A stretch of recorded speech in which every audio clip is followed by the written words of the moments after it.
À la une de l'actualité, triste nouvelle pour l'église famille du Burkina. L'abbé Rodrigue Sanon est décédé. Le curé de la paroisse de Soubakagné-Dougou dans les Cascades, porté disparu mardi dernier, est donc mort. Son corps sans vie a été retrouvé hier jeudi à Toumousséni, une commune rurale située dans le département de Banfora. La colère des enseignants du supérieur, des décisions prises par leur ministère de tutelle sont fortement désapprouvées. Le département d'Al-Kassoum Maïga est accusé de vouloir empêcher certains enseignants-chercheurs de postuler cette année au concours du CAMES. En assemblée générale extraordinaire hier, leur syndicat, la F-Inter, a mis en garde contre toute tentative allant dans ce sens. Ouagadougou, la belle, jamais la capitale burkinabé n'avait aussi bien porté ce qualificatif. Avec ses routes, ses immeubles et ses maisons de belle facture, Ouagadougou a, en l'espace de 2 décennies, changé de visage. Le secret de cette métamorphose à suivre dans ce journal. Bonsoir, soyez les bienvenus, mesdames, messieurs. Le diocèse de Banfora pleure un de ses prêtres. L'abbé Rodrigue Sanon était porté disparu mardi dernier, mais depuis hier, on sait qu'il ne retournera plus dans sa paroisse de Soubakagné-Dougou. Son corps sans vie a été retrouvé jeudi à quelques 15 km de sa commune. Cédric Wilfried Mabio, Kwamer Vedapa. La paroisse Notre-Dame de la Paix de Soubakagné-Dougou, les portes fermées et le silence. Un silence des morts comme une prémonition. Les fidèles ont sans doute prié pour que cela n'arrive pas, hélas. L'information est tombée comme un couperet à travers ce communiqué de l'évêque de Banfora. C'est avec une profonde douleur que je porte à la connaissance de tous que le corps sans vie de l'abbé Rodrigue Sanon a été retrouvé ce jour 21 janvier 2021 dans la forêt classée de Toumousséni, à une vingtaine de kilomètres de Banfora.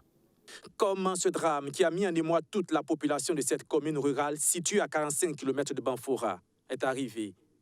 Tout a commencé il y a 72 heures, le 19 janvier dernier. Ce jour-là, l'abbé Rodrigue Sanon avait une rencontre à Banfora, une rencontre des curés à Banfora. Alors donc, le matin, nous avons célébré ensemble.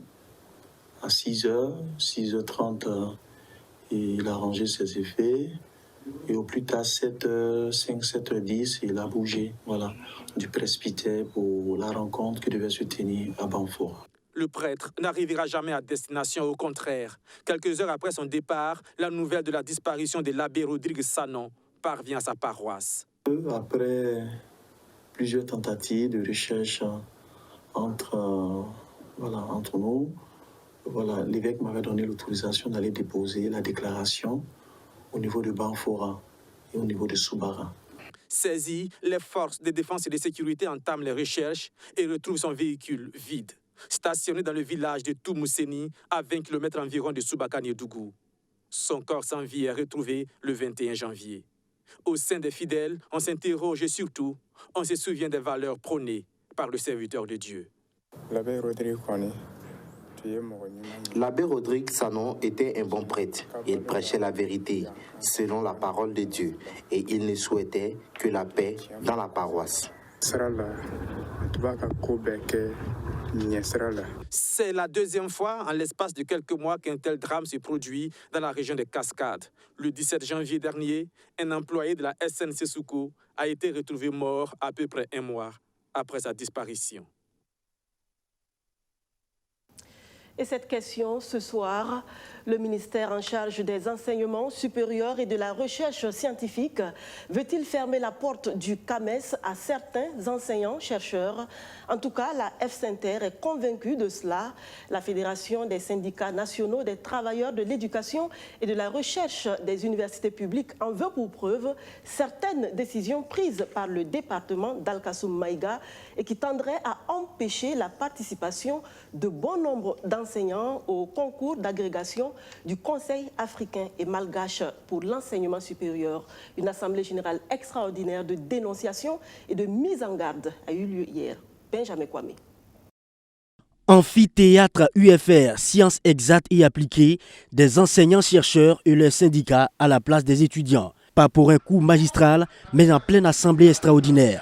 Une assemblée pour mener des réflexions et trouver ensemble une réplique adéquate face à une décision de leur ministère. Il s'agirait entre autres d'un décret datant de 2019 qui empêcherait la nomination des ingénieurs de recherche et les enseignants à temps plein dans les universités publiques. Concrètement, ces enseignants à temps plein et ingénieurs de recherche ont été recrutés antérieurement pour occuper des postes de ceux n'ayant pas de PhD, appelé encore diplôme de doctorat. Et se voyant ainsi refuser cette nomination, ils se sentent indignés après tant d'efforts. De façon unanime, les gens sont indignés par rapport donc à ces différents textes donc, qui sont pris donc, à l'encontre du personnel. On ne peut pas chaque fois dire qu'on fait donc la promotion des enseignants-chercheurs et des chercheurs et du même coup on prend des textes de façon unilatérale pour bloquer en fait donc leur carrière. C'est ce que donc nous sommes en train de dénoncer actuellement. Dans les faits, tout serait parti d'une promesse d'accompagnement à ces enseignants et ingénieurs non tenus convenablement en 2016. Ernest Traoré explique. Selon donc, les clauses donc, du protocole d'accord, on devait mettre donc, en application ces mesures d'accompagnement à partir de 2017. Et curieusement, en mai 2019, il y a un nouveau décret donc, que le gouvernement a pris, à savoir le décret 435, disant que s'ils ne soutiennent pas donc, avant donc, le 31 décembre 2019, ils ne pourront plus être nommés au poste d'attaché de recherche et d'assistant. Et nous avons estimé que vraiment, c'est un décret donc, qui part à l'encontre même des clauses du protocole que nous avons signé en 2016. La goutte d'eau qui a fait déborder le vase, c'est la dernière lettre du ministère de l'Enseignement supérieur qui empêcherait, selon les enseignants, leurs collègues à déposer leur dossier au CAMES, Conseil africain et malgache pour l'enseignement supérieur. Le 12 janvier, le ministère prend une lettre empêchant même donc ce personnel donc, a déposé leur dossier même au niveau du CAMES. Et nous disons qu'il n'y a pas de lien. C'est une manière donc, de nous empêcher d'accéder à certains grades. Donc ils se disent que si on monte en grade, on aura donc des salaires. Donc ça va jouer en fait sur la masse salariale. Donc ils sont donc dans leur logique. Le ministère sait que s'ils vont au CAMES et qu'ils sont déclarés admis comme maître assistant ou chargé de recherche, il va falloir les nommer. Donc ils anticipent en voulant les bloquer pour qu'ils n'aillent même pas au CAMES, pour qu'ils n'aient pas à les nommer. Pourtant, nous disons que nous sommes en manque de chercheurs, nous sommes en manque d'enseignants. En plus de cette dernière décision, d'autres tests sont pris par le ministère d'Alkassou Maïga. Des tests qui ne permettent pas de connaître une véritable ascension en tant qu'enseignants-chercheurs, soutiennent-ils. Et cela remet en cause les acquis de leur corporation. Ce qui est clair, c'est que les enseignants, chercheurs et les chercheurs ont dit qu'il n'est pas question qu'on bloque les dossiers des ETP et des ingénieurs. Deuxièmement, ces textes qu'on utilise à gauche et à droite pour bloquer les carrières des gens, il faut les revoir. Cette assemblée générale extraordinaire donne lieu donc d'une prémisse des actions à mener pour se faire entendre. Mais avant, une seconde rencontre est prévue avec le ministre Alkassou Maïga pour réaffirmer leur position. Au cas échéant, d'autres moyens seront déployés, déclare-t-il. Alkassou Maïga au devant de la lutte pour des enseignements diversifiés et de qualité dans les universités publiques du Burkina. Des contrats de performance ont été signés hier entre son département et les institutions d'enseignement supérieur et de recherche. 11,5 milliards de francs CFA seront mis à leur disposition par la Banque mondiale dans le cadre de ces conventions. Les détails avec Justin Abontou. 11,5 milliards de francs CFA. C'est le coût de ce contrat de performance signé par le ministre en charge de l'enseignement supérieur et le président de l'université Joseph Kizerbo, représentant 10 institutions publiques d'enseignement supérieur et de recherche au Burkina Faso. Un accompagnement de la Banque mondiale pour relever les défis de ce secteur en matière de performance. Pendant 3 ans, ils vont dérouler ces contrats de performance pour apporter des solutions à des problèmes récurrents qui sont des problèmes de gouvernance et des problèmes d'amélioration de la qualité de l'enseignement supérieur. Nous comptons améliorer l'offre de formation diversifiée, des formations professionnalisantes, mais également la qualité de la formation et de la recherche qui répondent aux attentes de la population. À cette occasion, la deuxième édition du programme Un étudiant, un ordinateur est aussi lancée. 7000 étudiants vont bénéficier de ce programme, mais pas que. Le PAES travaille pour l'installation d'une bande passante à haut débit qui permettra à toutes les institutions d'enseignement supérieur d'être connectées à l'Internet et avoir un accès au savoir à travers le monde. Selon le ministre Al-Kassoum Maïga, le financement sur le budget de l'État prévoit aussi mettre à la disposition des étudiants 10 013 ordinateurs. Parmi les bénéficiaires figurent désormais les étudiants de niveau master et aussi un quota pour ceux des universités privées. Les jeunes des mouvements associatifs veulent vivre dignement et participer pleinement à la gouvernance publique. Ambition clairement affichée hier lors d'une rencontre avec leur ministre de tutelle, Salifo Thiem Touré, totalement en phase avec des jeunes qui savent ce qu'ils veulent. Le point des échanges avec Justin Amonto. De nouveau aux commandes du ministère en charge de la jeunesse, Salifo Thiem Touré parle d'action et de défis à relever pour permettre à la jeunesse burkinabé de vivre dignement. Il a sa stratégie, mais avant l'action, il veut écouter d'abord la jeunesse à travers ses mouvements associatifs. On ne peut pas donc discuter des problèmes de la jeunesse, essayer d'arrêter donc des actions à mener sans les jeunes. Il faut qu'ensemble nous puissions donc travailler. Et notre souhait est de faire en sorte que l'ensemble des mouvements et associations de jeunesse soient partie prenante donc de notre activité, de notre action. Et faire en sorte que tout ce que nous allons donc arrêter soit arrêté de commun accord avec les mouvements et associations de jeunesse. Ces jeunes sont convaincus que les questions de jeunesse sont des questions transversales. Il faut donc l'implication de tous les départements ministériels. Le ministère de la Jeunesse, à lui seul, ne pourra pas régler le problème des jeunes. La jeunesse est transversale et ils ont des problèmes diversifiés, bien évidemment. C'est pourquoi tous les départements ministériels doivent s'impliquer. Et donc, nous devrons aussi obligatoirement avoir une politique nationale de la jeunesse parce qu'ils nous ont dit que la loi ne permet pas. Mais je pense que ce qui doit arranger cette catégorie de la population, surtout la partie la plus importante, il faut bel et bien donc mettre tous les moyens et les mécanismes pour que sa promotion soit réelle. Les jeunes invitent le ministre à plaider pour un accès des jeunes au marché public afin de booster l'emploi des jeunes et surtout faire survivre leurs entreprises. Les problèmes de l'enfance sont à prendre également à bras-le-corps au Burkina Faso. L'ONG Children Believe attire l'attention des décideurs publics et des populations sur la nécessité de protéger et de promouvoir les droits de l'enfant, celui à l'éducation en particulier en cette période de crise. Mamounata Kabouri. 2398 écoles fermées au Burkina Faso, plus de 1 049 000 personnes déplacées, dont plus de 60% d'enfants, qui peinent certains à regagner le chemin de l'école. Sans doute, le droit des enfants à l'éducation est mis à mal. Mis à mal non seulement du fait de la crise sécuritaire, mais aussi de celle sanitaire.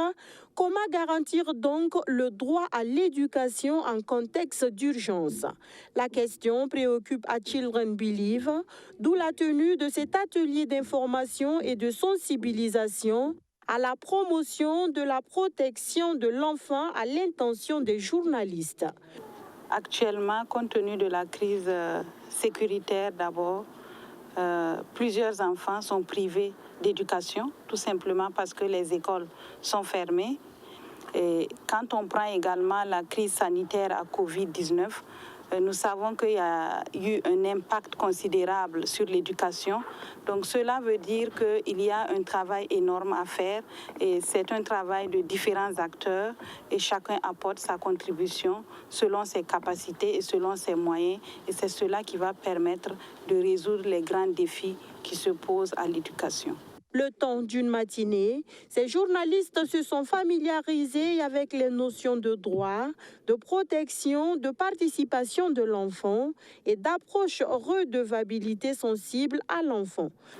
Alors, il faut dire qu'en ce qui concerne les droits des enfants, ce matin, j'avoue que j'ai appris à travers donc des articles, des lois qui concernent donc ces droits liés aux enfants là. Mais il se trouve qu'en situation d'urgence, qu'est-ce que ces droits des enfants deviennent? C'est la question qui nous est adressée.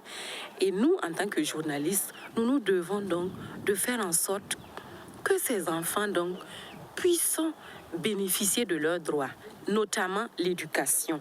Cet atelier, dont l'autre objectif est de susciter l'engagement des journalistes dans la promotion des droits de l'enfant, se tient à 72 heures de la Journée internationale de l'éducation célébrée tous les 24 janvier. Une manière aussi pour Children Believe d'attirer l'attention de tous sur l'urgence de garantir l'accès à l'éducation. Renforcement du système de protection institutionnelle et communautaire de l'enfant dans les zones périurbaines des arrondissements 9 et 12 de Ouagadougou. L'association Agir et l'ONG Educo en font leur combat.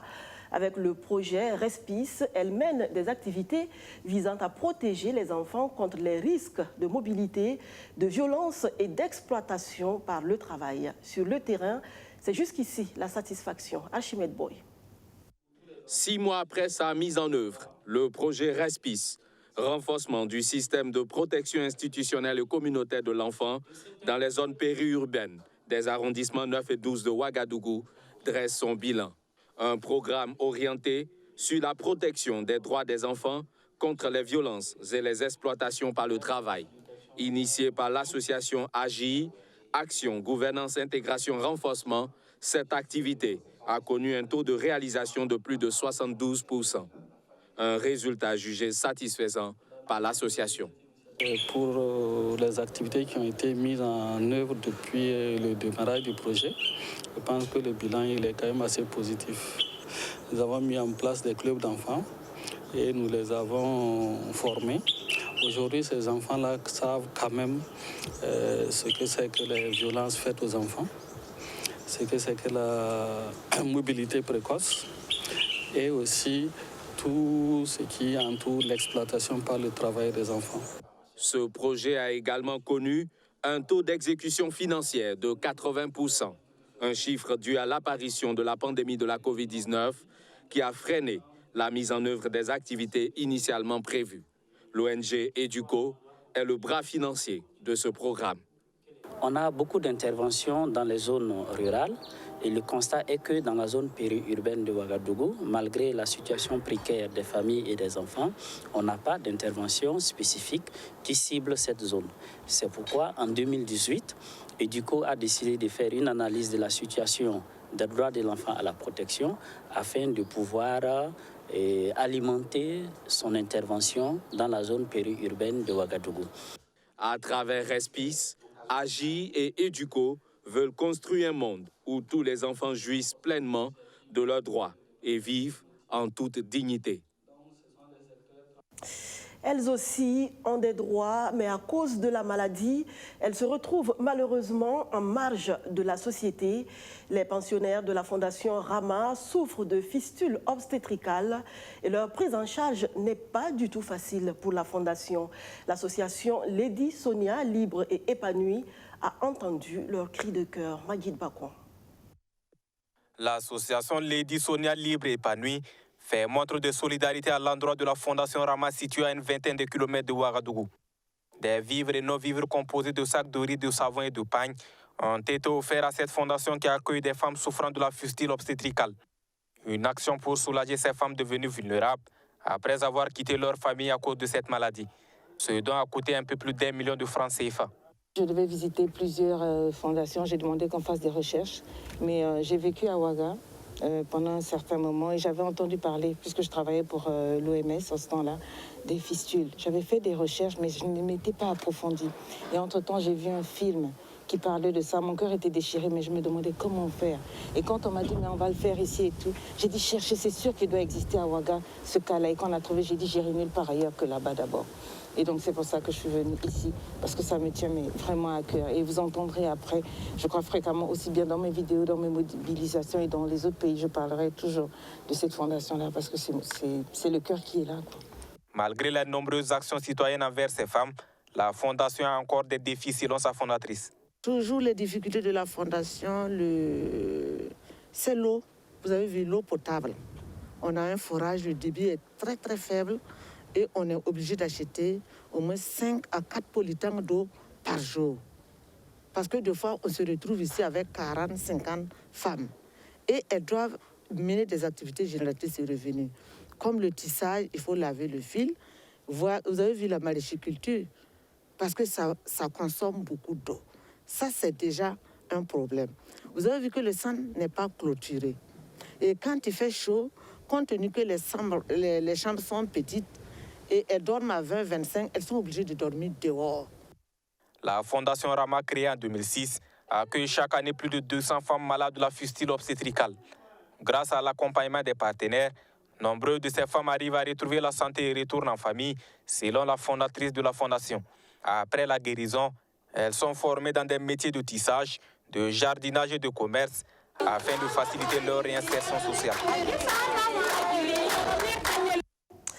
Retour à Ouagadougou pour contempler le nouveau visage de la capitale burkinabé.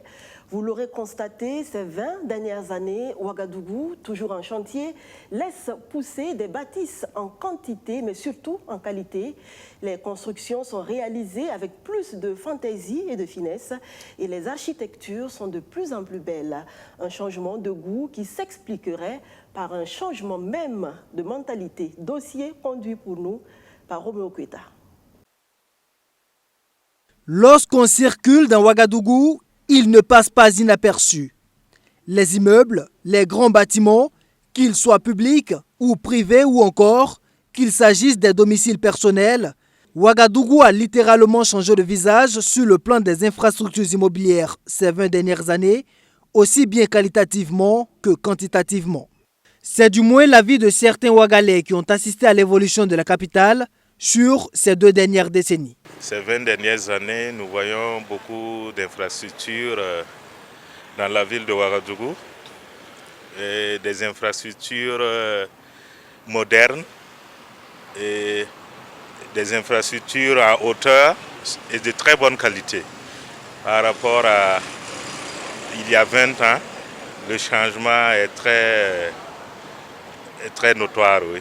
Les particuliers qui sont un peu aisés, ils adoptent une architecture moderne, c'est-à-dire ce n'est plus les constructions qu'on avait dans les années précédentes. C'est-à-dire les 2 chambres salons, 3 chambres salons, tout ça c'est fini. Maintenant c'est devenu des grands bâtiments avec des formes, des architectures complexes. Vous allez voir, ils vont faire un bâtiment avec une forme bizarre, c'est abstrait. En fait c'est abstrait et c'est joli, c'est attrayant à la fois. Et parlant d'architecture, là aussi les goûts des Burkinabés ont évolué selon les professionnels du bâtiment. Fabien Ouedraogo est le président de l'Ordre des architectes du Burkina. Il estime qu'ils sont de plus en plus sollicités. Sur pas mal de projets, on sent qu'il y a une touche d'architecte, une touche d'artiste quand même dans les projets. Ça veut dire que les gens viennent de plus en plus vers nous. Alors, comment peut-on expliquer ce goût des Burkinabés, désormais plus prononcé pour les constructions plus modernes, avec des formes plus fluides et plus épurées? Beaucoup voyagent, ils voient ce qui se passe à l'extérieur, dans les pays européens, les pays asiatiques et même aux États-Unis. Donc beaucoup veulent reproduire ça aussi dans leur pays. Les Burkinabés, influencés par ce qui se passe ailleurs, un changement de mentalité donc. C'est quelque chose qui est lié à l'évolution en fait des mentalités, l'évolution des modes de vie, l'évolution de la perception même que le Burkinabé a de son logement. C'est lié également à l'évolution des matériaux de construction parce que les matériaux sont maintenant plus modernes, lié aussi à l'évolution du niveau de vie. Il faut reconnaître qu'il y a 30 ans, il y a des choses qui se faisaient, c'était lié également au niveau de vie des populations. Le niveau de vie des populations justement. Depuis quelques années, l'on assiste à l'émergence d'une classe moyenne ayant plus accès au crédit bancaire, pouvant leur permettre de réaliser des projets immobiliers d'une certaine ampleur. Mais attention, prévient les professionnels, l'architecture doit s'adapter au climat. En fonction des pays, l'architecture doit pouvoir s'adapter. Nous n'avons pas tout à fait le même climat. Vous voyez, le Burkina, c'est un pays où il fait relativement chaud. Voilà, beaucoup plus chaud que sur les pays côtiers. nous n'allons pas avoir forcément le même style architectural que certains pays où la température moyenne est de 25 degrés, par exemple. Ou si vous allez au Sénégal, vous avez une température moyenne de 23, 25, rarement 30 degrés. Au Burkina, la température moyenne en général est de 33, 34, deux fois on a 40 degrés. Du coup, il faut adapter l'architecture à ce climat-là. Si l'on ressent de plus en plus la touche des architectes dans les constructions, il n'en demeure pas moins que certaines pratiques peu recommandables se poursuivent dans la réalisation de certains projets d'envergure confiés à des acteurs peu qualifiés, ce qui est parfois à l'origine de l'effondrement de certains bâtiments, déplore Fabien Ouedraogo. Le président de l'Ordre des architectes regrette également le manque de plans d'urbanisation clairs de la capitale et surtout des zones d'habitation spontanée qui se trouvent en plein cœur de certaines zones urbaines. Une situation qui risque d'anéantir les efforts d'embellissement de la capitale imprimés par la modernité dans la construction immobilière, selon l'architecte. Peu importe votre état physique, mental ou matériel, vous êtes la raison pour laquelle quelqu'un sourit. Vous êtes la raison de vivre de quelqu'un. Qui que nous soyons, quoi que nous fassions, il y aura toujours quelqu'un pour nous aimer. C'est ça la miséricorde divine. Nous ne méritons rien, mais Dieu nous donne tout, l'amour. Soyons reconnaissants pour tous ces bienfaits. C'est tout pour ce soir. À demain.